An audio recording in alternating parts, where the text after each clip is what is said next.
एक छोटे से गांव में एक पुराना वीरान मकान था जिसे लोग काला कोठा कहते थे।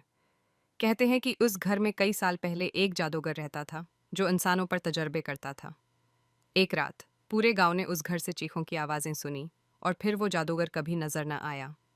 वक्त गुजरता गया मगर लोगों ने उस घर के पास से गुजरना भी छोड़ दिया।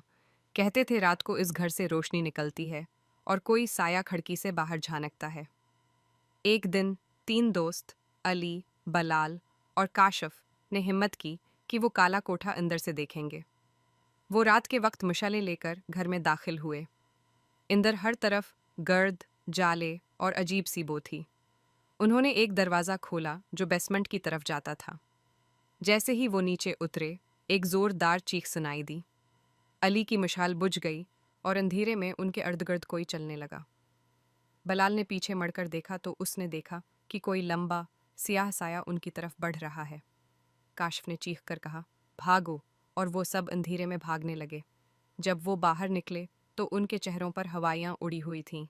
अगली सुबह जब गांव के लोग वहां पहुंचे तो देखा कि घर का दरवाज़ा फिर खुद ब खुद बंद हो चुका है और दरवाजे पर खून से लिखा था, जो भी आएगा कभी वापस नहीं जाएगा।